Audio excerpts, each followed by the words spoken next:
भाइहरू हेर्दै हुनुहुन्छ good morning Nepal. Good morning Nepal.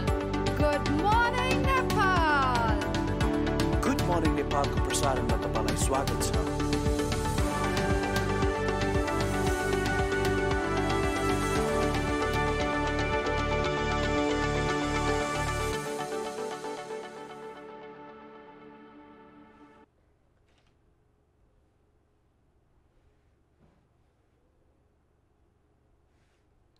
नमस्कार, सुप्रभात, गुड मर्निङ, नमस्ते। कार्यक्रम गुड मर्निङ नेपालमा यहाँहरूलाई हार्दिक स्वागत छ। कान्तिपुर टेलिभिजनको बिहानी विशेष प्रस्तुति कार्यक्रम गुड मर्निङ नेपाल लिएर आज पनि म नवराज पाण्डे उपस्थित भइसकेको छु। आज पनि हामी आजको समसामयिक सन्दर्भको कुराकानी, आज पाएका कतिपय समाचारका प्राथमिकताका कुराहरू र साथसाथै यो पछिल्लो समय जसरी कोरोना यो खालको महामारीले हामी जुन ग्रस्त अवस्थामा पुगेका छौँ, यसले हाम्रो सङ्कट जसरी बढिरहेको छ, हिसाबले हामीले अपनाउनु पर्ने सावधानीको कुरा, यसमा सरकारको प्रयत्नको कुरा, अझ भनौँ कतिपय सन्दर्भमा यसको जुन सरकारलाई दबाब दिन, नागरिकलाई सजग गराउनका लागि विभिन्न अभियानहरू पनि सुरुवात भइरहेका छन्। यसको प्रभावकारिता र त्यो अभियान सञ्चालन गर्दा अपनाउनु पर्ने सावधानी र त्यसका आफ्नै सतर्कताका कुराहरूमा पनि आज हामी केन्द्रित रहनेछौँ। कार्यक्रम गुड मर्निङ नेपालमा हामी हरेक दिन फरक फरक सन्दर्भमा कुराकानी गर्नुका साथसाथै यहाँहरूकै सहभागिताका लागि पनि विभिन्न माध्यमबाट यहाँहरूले आफ्नो सहभागिता पनि जनाउन सक्नुहुनेछ। यसका लागि यहाँले हाम्रो कान्तिपुर टेलिभिजनको फेसबुक पेज पनि रहेको छ। अझ कान्तिपुर टेलिभिजनको फेसबुकका साथसाथै हाम्रो कार्यक्रम गुड मर्निङ नेपालको पनि आफ्नै फेसबुक छ। KTV.GMN मा गएर यहाँले खोज्नुभयो भने गुड मर्निङ नेपालको फेसबुक भेट्न सक्नुहुनेछ। साथै ट्विटरमा पनि @officialgm नेपाल खोजेर पनि यहाँले हामीलाई भेट्न सक्नुहुनेछ। लागौँ आजको कार्यक्रमको पहिलो सेगमेन्ट रहेको छ हाम्रो माई मर्निङ अन्तर्गत यहाँहरूले पठाउनुभएका कतिपय तस्बिरहरूलाई हामी यहाँ समावेश गर्ने गर्दछौँ। आज रेजिना निरौलाजीले पठाउनु भएको यो तस्बिर यहाँ प्रस्तुत गरेर आजको यो माई मर्निङ सेगमेन्टमा यो निप्दै गरेको घाम विराटनगरबाट भनेर जसरी हिजो सूर्यास्तको तस्बिर उहाँले पठाउनु भएको छ। हामीले बिहानीको सुरुवातको सूर्योदय र यस्ता राम्रा तस्बिरहरू यहाँले पठाउनु भयो भने कार्यक्रममा समेट्ने प्रयास गर्दछौँ। माई मर्निङ सेगमेन्टको तस्बिरपछि अब लागौँ आजको ट्रेन्डिङ टुडेतर्फ। आज के कस्ता समाचारहरूले खास गरी प्राथमिकता पाएका छन् र प्राथमिकताका साथ स्थान पाएका छन्। पहिलो एउटा रहेको छ यो अलिकति दुःखद एउटा खालको यो नक्साको विषयमा रहेको छ। यो जम्मू कश्मीर र लद्दाखलाई समेटेर पाकिस्तानले जारी गर्यो नयाँ राजनीतिक नक्सा भनेर। भारतसँग सीमा जोडिएको जुन क्षेत्र भारतले र पाकिस्तानले आफूले दाबी गरिएको उक्त क्षेत्रमा पाकिस्तानले आफ्नो भूमि भनेर नयाँ नक्सा जारी गरेको छ। भारतको कतिपय पछिल्लो समय चीन, पाकिस्तान र नेपालसँग पनि सीमामा र भूमिको विषयमा विवाद रहँदै आएको छ। अर्को प्रसङ्ग रहेको छ यो पाकिस्तानकै यो तस्बिर पछाडि नक्सा जारी यो तस्बिरको क्रम पछाडि अर्को एउटा दुःखद समाचार छ। यो लेबननमा हिजो साँझ भएको एउटा ब्लास्टमा धेरै मानिसहरूले हताहती पनि भएका छन्, धेरैले ज्यान पनि गुमाएका छन्। पछिल्लो समय जुन लद्दाख यो लेबननको यो बेरुट स्थानमा जुन विस्फोट भएको छ यो दुःखद तस्बिर रहेको पनि छ। अर्को यो जसरी जो यो बमबारी यो खालको तस्बिरले अलिकति मान्छेलाई त्रसित पनि बनाएको, त्यो अवस्था पनि प्रतिकूल भएको। अब हिजो हामीले हाम्रो गाई जात्रा विशेष पनि थियो। हिजो उपत्यका सार्वजनिक विदा पनि थियो। गाई जात्रा एउटा ऐतिहासिक र सांस्कृतिक महत्त्व पनि हो र यो विषम परिस्थिति यो कोरोनाको महामारी कारण गाई जात्रा परापूर्वकाल वा त्यो पहिलाको जस्तो रौनक त भएन, तथापि केही यस्ता दृश्यहरू पनि छन् जहाँ गाई जात्रा मनाइयो तर मास्क लगाएर न्यूनतम सावधानी अपनाएर यी तस्बिरहरू पनि यहाँ राख्न चाहन्छौँ।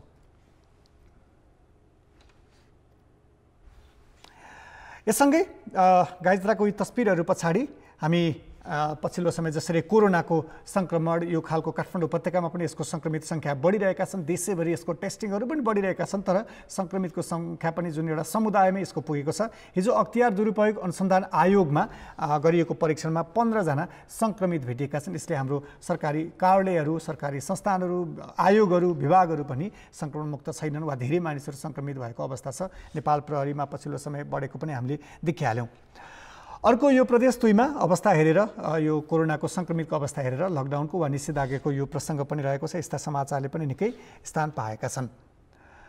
अब लागौँ आजको मूल विषयतर्फ। आज हामी जसरी कोरोनाको सङ्क्रमण बढिरहेको छ, सङ्क्रमितहरूको सङ्ख्या बढिरहनु र समुदायमा नै कोरोनाको जुन एउटा भयावह स्थिति बढिरहँदाखेरि हामीले अपनाउनु पर्ने सावधानी के हो, सरकारको प्राथमिकता के हुनुपर्छ, सरकार कसरी अगाडि बढ्नुपर्छ भनेर कुराकानी गर्नुभन्दा पहिला नागरिकको हिसाबले हाम्रो दायित्व के हो, हामीले अपनाउनु पर्ने सजगता के हो भन्ने कुरामा पनि हामी स्पष्ट हुनुपर्छ।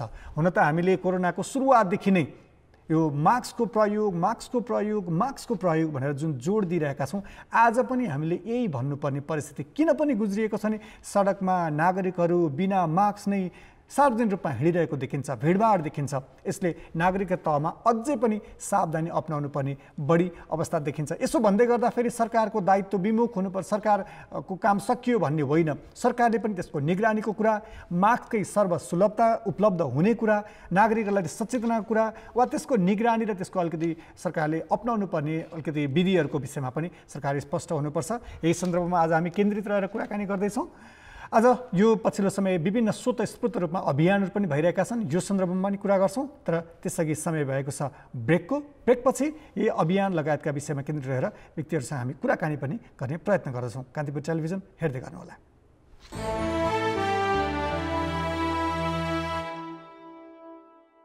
पुनः स्वागत छ। कार्यक्रम गुड मर्निङ नेपालका साथमा हुनुहुन्छ र आज हामी कुराकानी गरिरहेका छौँ कोरोनाको सङ्क्रमणको बढ्दो प्रभाव र नागरिक र सरकारको तहबाट अपनाइनु पर्ने सावधानीका विषयहरू। हिजो मात्रै 259 जना नयाँ सङ्क्रमित थपिएका छन् भने अब मुलुकभर 21,000 भन्दा बढी सङ्क्रमित भइसकेको अवस्था छ। काठमाडौँ उपत्यकाकै कुरा गर्ने हो भने 62 जना भन्दा बढी कोरोनाबाट हिजो मात्रै सङ्क्रमित पुष्टि भएको छ।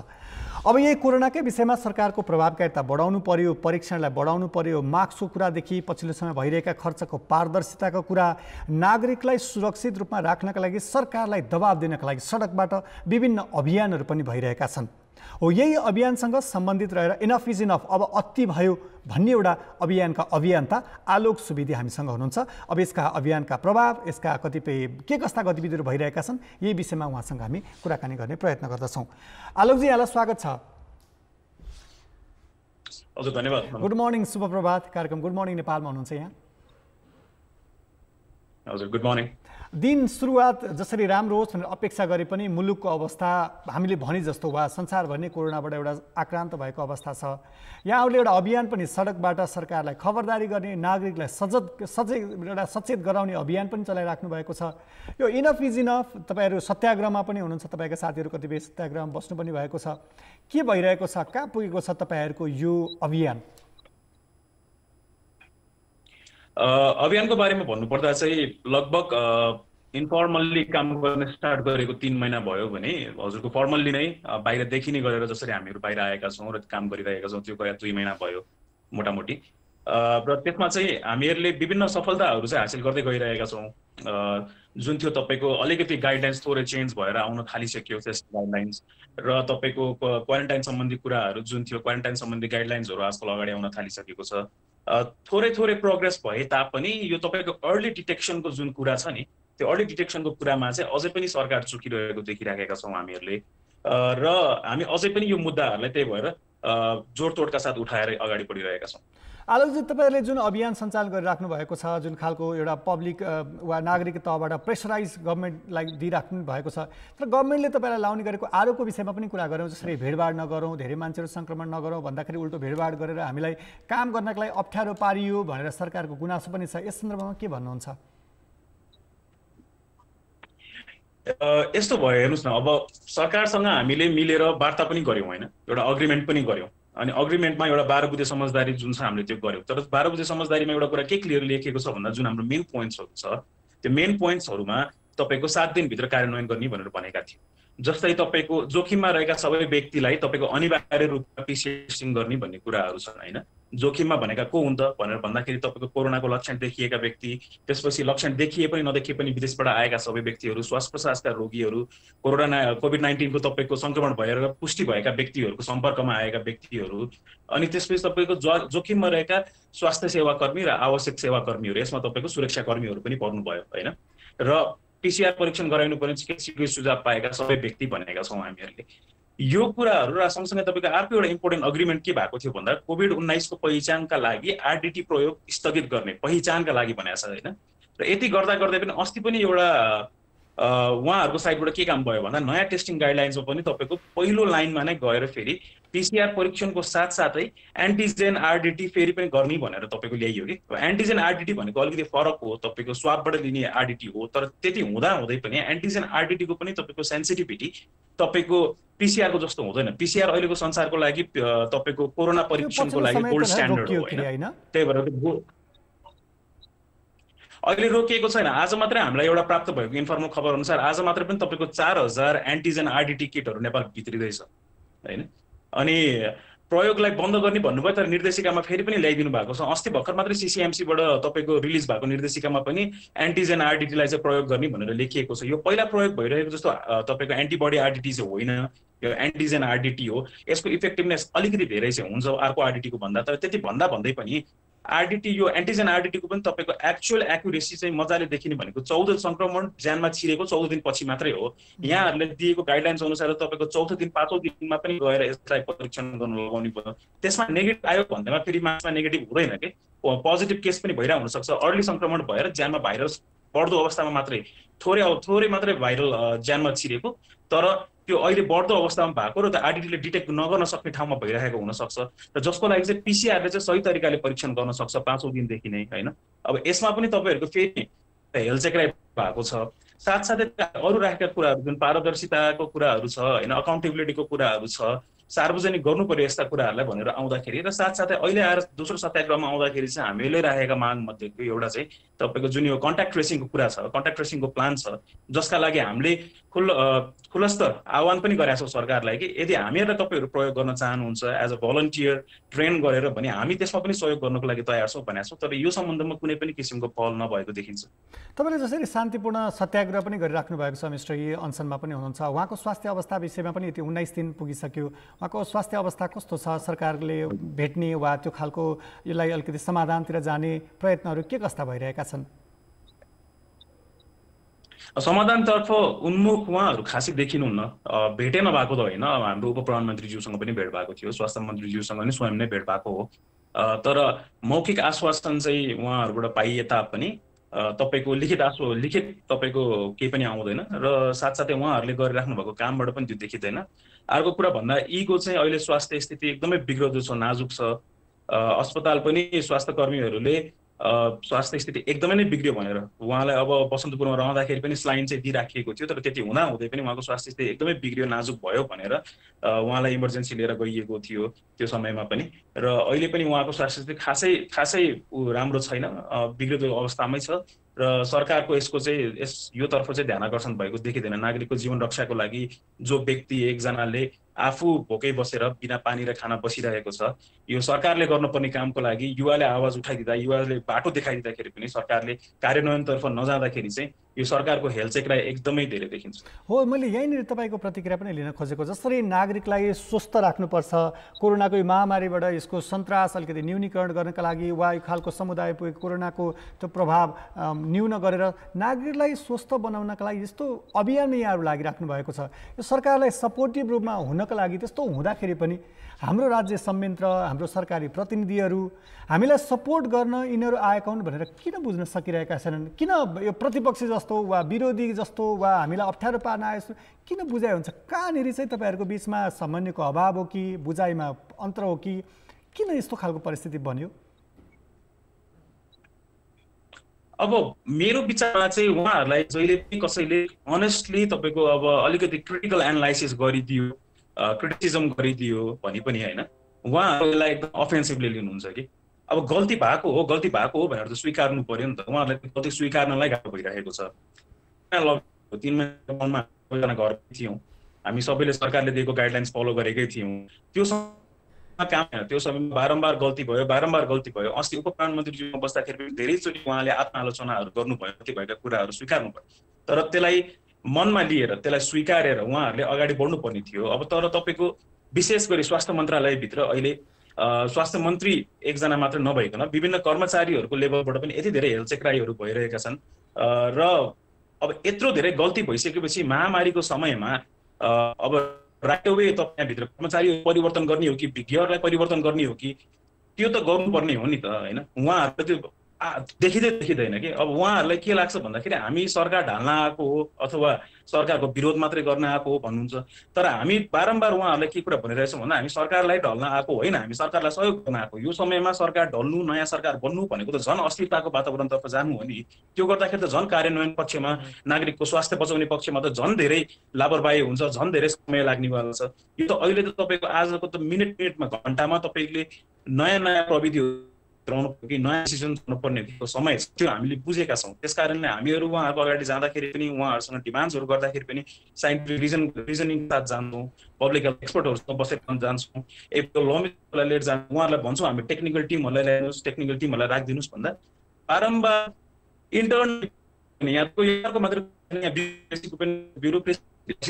व्यक्तिहरू आलोकजी, अर्को चाहिँ जस्तै आर्थिक पारदर्शिताको कुरा, कतिपय यो स्वास्थ्य सामग्रीको खरिदमा देखिएका भ्रष्टाचारका कुराहरूदेखि लिएर कतिपय अनियमितता कुरा, यसको खर्चको पारदर्शिता नहुन सकेका कुराहरू पनि यहाँले आवाज उठाइराख्नु भएको छ।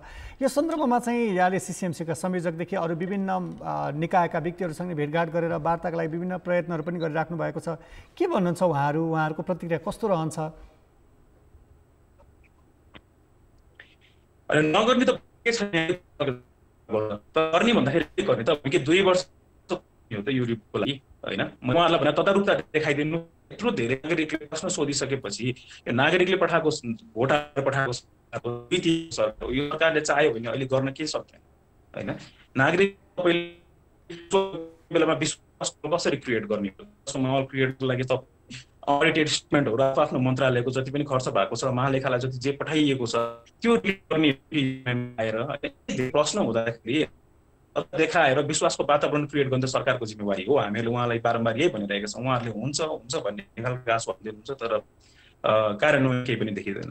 यो पछिल्लो समय जसरी टेस्टिङको एकदम परीक्षण नै हो, सबैभन्दा द्रुत गतिको जुन परीक्षण, जुन दायरा बढाउनुपर्छ भनेर तपाईँले प्रेसराइज पनि गरिराख्नु भएको छ। अरू विभिन्न माध्यमबाट विज्ञहरूले पनि भनिरहेका छन्। हुन त अघिल्लो शुक्रबार सरकारले झन् 10,000को परीक्षण पनि गरे, फेरि बिस्तारै परीक्षणको दर बिस्तारै तल ओह्रालो लाग्दैछ, यसको माथि जानुपर्ने कुरा। अर्को चाहिँ 100% टेस्टिङ भनेर तपाईँले डिमान्ड गरिराख्नु भएको छ, त्यो सम्भव छैन भनेर सरकारले पनि भनिरहेको छ। खास कहाँनिर ग्याप छ? यो कति कुरामा चाहिँ उहाँहरूले बुझ्न नचाहेको देखेँ कि। अब जस्तो तपाईँको, त्यही भएर मैले अघि पनि भने तपाईँलाई ब्युरोक्रेट्स टेक्नोक्रेट्सहरू स्वास्थ्य मन्त्रालयभित्र रहनुभएको गुणराज लोहनीजी हुनुभयो, त्यसै साथसाथै तपाईँको हाम्रो सल्लाहकारमा हाम्रो खेम कार्कीजी हुनुहुन्छ। उहाँहरू किनकि यो कुरालाई बुझी पनि बुझाएर बसिराख्नु भएको। अस्ति प्रवक्ता जुन डिबेट थियो एउटा अर्को कार्यक्रममा, त्यो डिबेटमा पनि उहाँहरू आएर यही कुरा भन्नुभयो कि 100% PCR पोसिबल छैन। अरे बाबा, हामीले कहिले चाहिँ 3 करोडकै गर्नुहोस् भनेर भनेको छौँ 100% PCR, यो कहिले भनेकै छैनौँ। तपाईँले जुन डकुमेन्ट साइन गर्नुभएको छ, के आधारमा डकुमेन्ट साइन अग्रिमेन्ट साइन गर्नुभएको छ, यदि बुझ्नु भएको थिएन भने हामीले भनेको 100% PCR भनेको जो पनि तपाईँको यो पहिचानको लागि, कोभिड-19 को पहिचानको लागि तपाईँको टेस्टिङ गर्नुपर्छ, यो दायराभित्र पर्ने व्यक्तिहरू, त्यो व्यक्तिहरूको प्रतिशत PCR टेस्टिङ मात्रै हुनु पर्यो अनिवार्य रूपमा भनेर भनिरहेका छौँ। यति भन्दै पनि तपाईँको मैले देखिरहेको इस्यु भने या त उहाँहरूले स्वीकार्नु पर्यो कि योग्यता छैन, उहाँहरू पुरा बुझ्नुहुन्न यो बारेमा, उहाँहरूले रिप्लेस गरेर नयाँ विज्ञहरू लिएर आउनु पर्यो काम गर्ने ठाउँमा होइन, या त उहाँहरू बुझ्नुहुन्छ र त उहाँहरूले कार्यान्वयन गर्नुहुन्न भने चाहिँ उहाँहरूले यो बुझेर बुझाइराख्नु भएको छ कि बुझ्न नखोज्नु भएको स्थिति छ अहिले। चाहिँ कुनै न कुनै तपाईँको भित्रपट्टि पहिले यो स्वास्थ्य सामग्री खरिददेखि लिएर विभिन्न कुरा गर्दाखेरि धेरैजना मुछिसक्नु भएको छ र आफ्नो गल्ती अहिले स्वीकार्न खोजिराख्नु भएको छैन। हुन्छ आलोकजी, यो समय र जानकारीलाई यहाँलाई धेरै धेरै धन्यवाद। जुन नागरिकका तहबाट हुनुपर्ने खबरदारी र सरकारलाई सकारात्मक कुरामा सहयोगको जुन कुरा छ यहाँले गरिराख्नु भएको छ, सुरक्षित रूपमा यहाँहरू पनि अघि बढ्नुहोला। हस्, धेरै धेरै धन्यवाद। हजुर, धेरै धन्यवाद, थ्याङ्क यू सो मच। उहाँ त आलोक सुवेदी, जस्तै पछिल्लो समय जसरी नागरिकका तहबाट यो कोरोनाको पछिल्लो समय यो सङ्क्रमण, यो खालको त्रास, यो सङ्कटबाट निवारणका लागि सरकारलाई दबाब दिनका लागि सडकबाट खबरदारी पनि भइरहेका छन् भने नागरिकका तहबाट पनि अपनाउनु पर्ने सावधानीको कुराहरू यसका पनि प्रयत्न भइरहेका छन्।